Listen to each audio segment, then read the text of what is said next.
I want to introduce you to perhaps one of my favorite topics inside of these Microsoft Office applications, especially here inside of Excel. We're going to discuss macros. Now, before we get in and start to demonstrate creating macros and manipulating, editing macros and such, I want to talk about just getting a solid understanding of what a macro is all about. And I'm going to do this by giving you an example, a scenario here. Open in front of you, I've got this courses exercise file, and I'm currently on the macro tab. In the macro tab, I've got a simple little table here. Here's the scenario.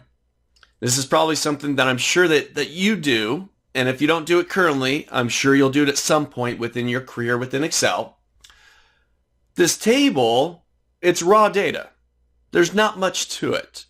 It's probably something that was imported from some other system, imported in from a database or a text file or maybe some web tool, but it was just data that was dumped down into Excel.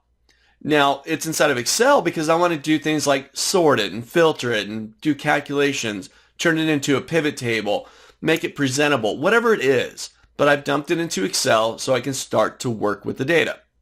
Now, imagine that this is something that you do every week. Every week I get a new set of data that gets dumped down into Excel. Now, in order for me to really work with it, make it more presentable, I want to format it. I want to go through and do things like put headers at the top. I should have employee ID, last name, first name, department, email address, a phone extension, location, and so on. I should put headers at the top of my document. And I want to reformat the dates. I don't like the standard format here. I want these to be currency. These are their pay rates on the right-hand side. I want to format things, change colors. I want to do all sorts of stuff to this raw data list to make it more presentable. Well, we can do that. I can insert a row and put headers at the top and highlight stuff and reformat it.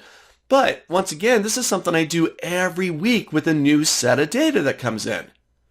Well, this is an excellent candidate for a macro. A macro will allow you to perform all those operations, okay?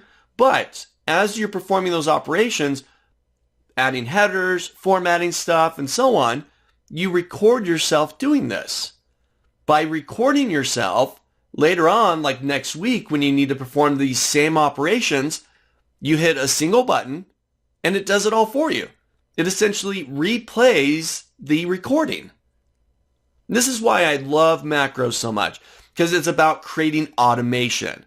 We're going to automate something that we all do just manually within Excel, like formatting and inputting data, record ourselves doing it so that we can automate it later on. You hit a button and your work is done. So let's try this out. We're going to record ourselves creating this macro that's going to clean up this little table. Put headers at the top, reformat the dates, add these as currency, and maybe turn on the filters or maybe do a few other things in there as well. But we're going to record ourselves doing this so that we never have to do it again manually. All right, let's try it out. Let's create our first little macro right here.